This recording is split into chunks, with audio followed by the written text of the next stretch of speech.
अस्सलाम वालेकुम। आज की इस वीडियो में हम cost per equivalent units calculate करना सीखेंगे और इसके लिए आपको चाहिए है कॉस्ट जो ऑलरेडी किसी भी एक डिपार्टमेंट में इनकर्ड हो चुकी होती है। यानी वर्क इन प्रोसेस की कॉस्ट आपको दी हुई होगी कि वर्क इन प्रोसेस में डायरेक्ट मटेरियल कितने डॉलर या कितनी अमाउंट का है और कन्वर्जन कॉस्ट दी हुई होगी। इसके अलावा आपको cost incurred during the period given होगी। कॉस्ट इनकर्ड में भी आपको मटेरियल और कन्वर्जन की कॉस्ट गिवन होगी। इन दोनों को हम ऐड करेंगे तो आपके पास टोटल कॉस्ट आ जाएगी और इक्विवेलेंट यूनिट्स आप ऑलरेडी स्टेप 2 में कैलकुलेट कर चुके होंगे। तो हम टोटल कॉस्ट को इक्विवेलेंट यूनिट से डिवाइड कर देंगे तो कॉस्ट पर इक्विवेलेंट यूनिट्स आ जाएगा। इसको हम डायरेक्ट मटेरियल का अलग निकालते हैं, कन्वर्जन का हम सेपरेट कैलकुलेट करते हैं और उसके बाद इन दोनों को ऐड कर देते हैं तो हमारे पास टोटल पर यूनिट कॉस्ट आ जाती है। ये स्टेप 3 है। इसको हम एक्सेल में प्रैक्टिस करके देख लेते हैं कि ये हमने कैसे कैलकुलेट करना है। इसके लिए आपके पास मैनेजरियल अकाउंटिंग की बुक है रोनाल्ड हिल्टन की। रोनाल्ड हिल्टन की एक्सरसाइज है 4-20। सो 4-20 हम स्टार्ट करने लगे हैं प्रैक्टिस के लिए। कॉस्ट पर इक्विवेलेंट यूनिट हम कैलकुलेट करना सीखेंगे और उसके लिए हमारे पास जो डेटा मौजूद है वो हम देख लेते हैं कौन सा डेटा मौजूद है।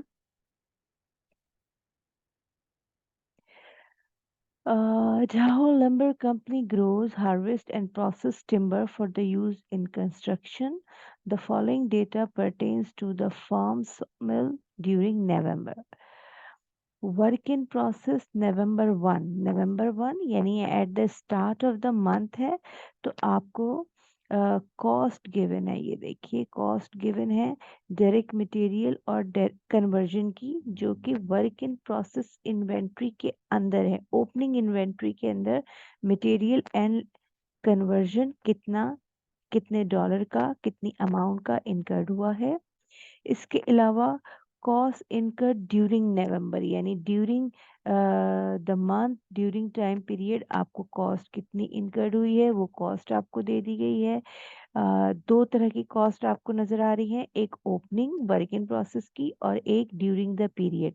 इसके अलावा आपको इक्विवेलेंट यूनिट्स दिए हुए हैं, मटेरियल के अलग कैलकुलेट करके दिए हुए हैं और कन्वर्जन के अलग कैलकुलेट करके दिए हुए हैं। 7000 units of direct material and 1740 equivalent units of conversion activity.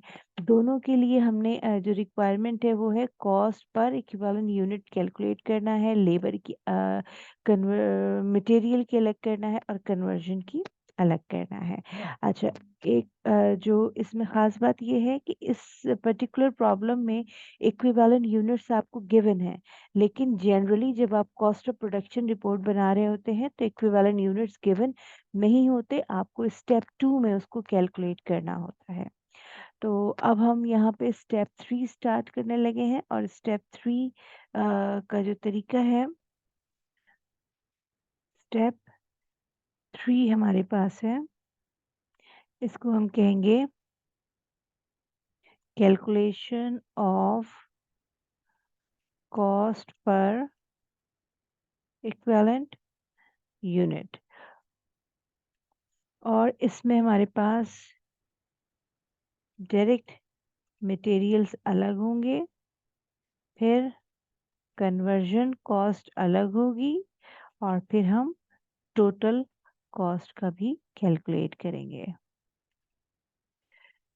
तो हम स्टार्ट करते हैं। मैंने आपको बताया इसमें दो तरह की कॉस्ट हम ऐड करते हैं। सबसे पहले work in process opening inventory की कॉस्ट हम ऐड करते हैं। किसके अंदर ऐड करते हैं हम?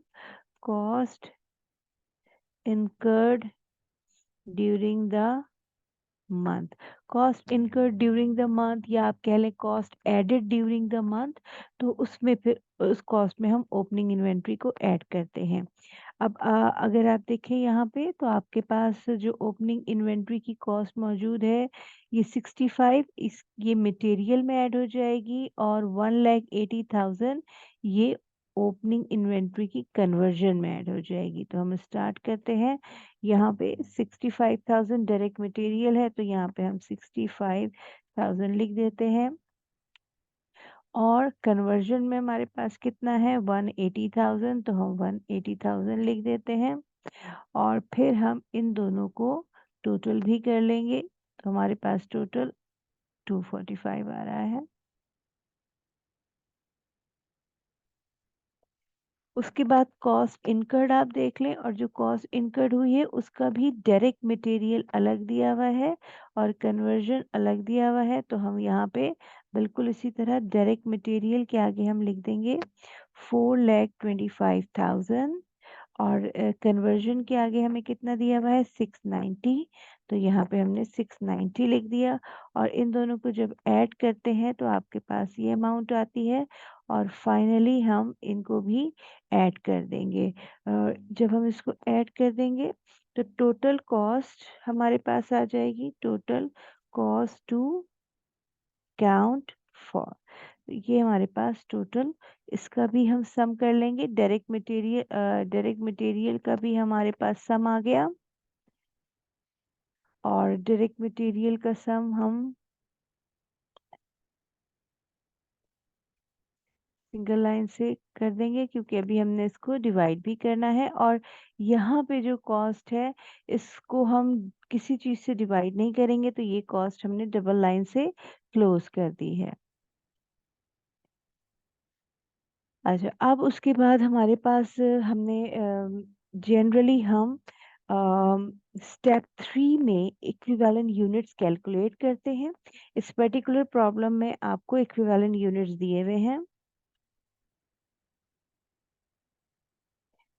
और वो कितने कितने दिए हुए हैं। अच्छा ये सारी अमाउंट आपकी डॉलर में है यानी जो भी करेंसी आपको दी हुई होगी डॉलर दिए हुए होंगे रुपीस दिए हुए होंगे तो यहाँ पे आपने करेंसी साइन यूज करना है और यहाँ पे हम लिख रहे हैं इक्विवेलेंट यूनिट्स जो कि ये दिए हुए हैं 7,000 आपको डायरेक्ट मटेरियल के दिए हुए हैं तो ये हमने यहाँ पे 7,000 यूनिट्स लिख दिया और दूसरी तरफ आपको कन्वर्जन के जो दिए हुए हैं दिस वन यानी 1740 ये कन्वर्जन के दिए हुए हैं और हम कॉस्ट पर इक्विवेलेंट यूनिट्स कैसे कैलकुलेट करेंगे सिंपल तरीका है कॉस्ट का कि ये जो टोटल कॉस्ट हमने कैलकुलेट की है 490 इसको हम डिवाइड कर देंगे इक्विवेलेंट यूनिट से जो कि 7,000 है तो आपके पास ये 70 आ गया बिल्कुल इसी तरह कन्वर्जन की टोटल कॉस्ट कितनी आ रही है 870 और इसको हम डिवाइड कर देंगे इसके अपने इक्विवेलेंट यूनिट से जो कि 1740 आ रहा है और ये आपकी जो टोटल कॉस्ट है दोनों को ऐड कर लें तो कितना आ जाएगा 570 तो ये आपकी कॉस्ट आ रही है इसको हम कहते हैं cost per equivalent units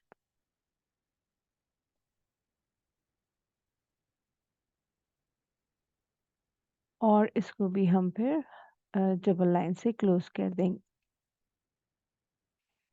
so इस प्रॉब्लम में हमने देखा कि कॉस्ट पर इक्विवेलेंट यूनिट कैसे कैलकुलेट करते हैं। हमारे पास दो तरह की कॉस्ट होती है वर्क इन प्रोसेस और cost added during the period और दोनों कॉस्ट में मटेरियल और कन्वर्जन अलग अलग दिया होता है तो हम इनका पर यूनिट भी अलग अलग ही कैलकुलेट करते हैं।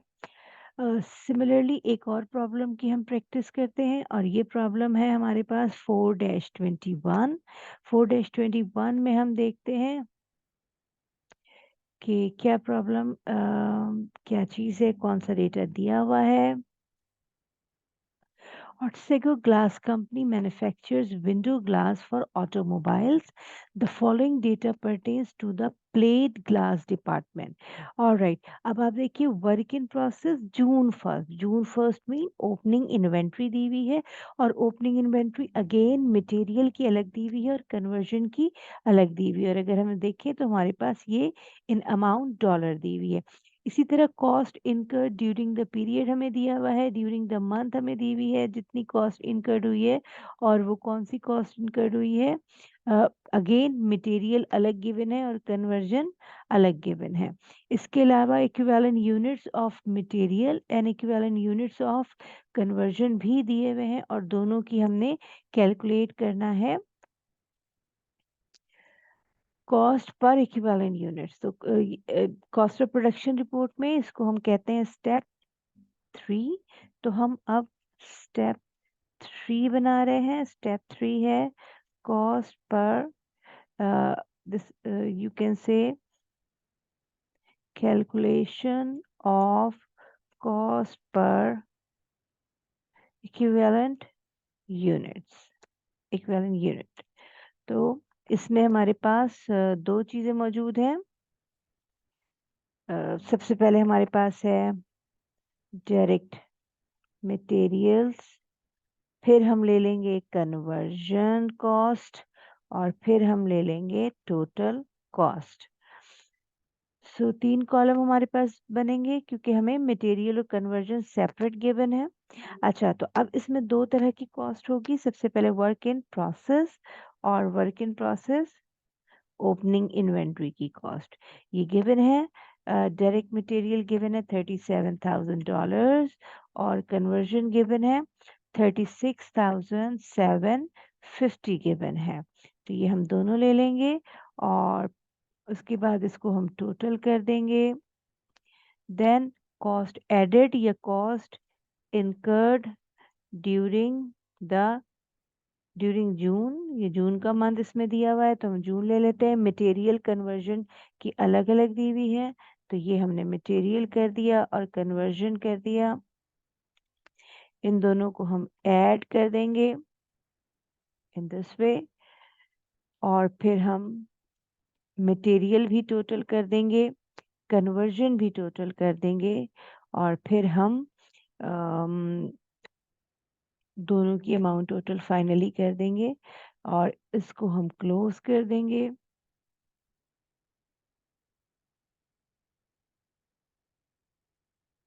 और ये सारी क्योंकि डॉलर अमाउंट में है तो हम यहाँ पे साइन ऑफ करेंसी लगा देंगे। ऑलराइट, इसको हम कहते हैं cost, total cost to account for, total cost to account for. फिर हमारे पास इक्विवेलेंट यूनिट्स दिए हुए हैं।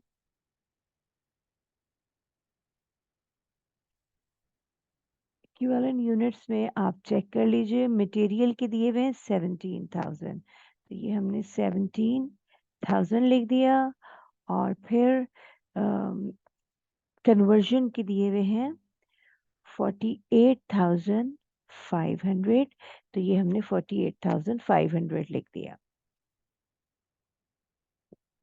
जो हम लास्ट स्टेप करेंगे वो लास्ट स्टेप हम ये करेंगे कि कॉस्ट पर इक्विवेलेंट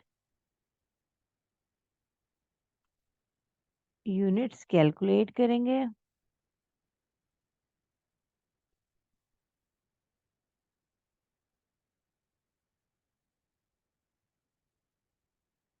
ऑलराइट, और इसका तरीका क्या है? सिंपल, हमारे पास जो मटेरियल की कॉस्ट है वो 187 है। इसको हम डिवाइड कर देंगे 17,000 यानी इक्विवेलेंट यूनिट्स जो कि हमें गिवन है। और जनरली अभी मैंने आपको पहले भी बताया ये गिवन नहीं होते, इसको हमने स्टेप 2 के जरिए कैलकुलेट करना होता है। अब कन्वर्जन की हमारे पास टोटल कॉस्ट आ रही है 266,750 और इसको हम डिवाइड कर देंगे 48,500 से। और उसके बाद क्योंकि हमें टोटल इक्विवेलेंट यूनिट्स हम नहीं कैलकुलेट कर पाते हैं क्योंकि कर ही नहीं सकते। इसीलिए फिर हम दोनों कॉस्ट यानी मटेरियल और कन्वर्जन की इक्विवेलेंट जो पर यूनिट कॉस्ट आ रही होती है हम उसको ऐड कर देते हैं। तो 11 में हम अगर 5.5 ऐड करें तो हमारे पास 16.5 जो कॉस्ट आ रही है, this is your cost per equivalent unit total. So अब हम इसको करेंसी का साइन दे देंगे एंड दैट्स इट।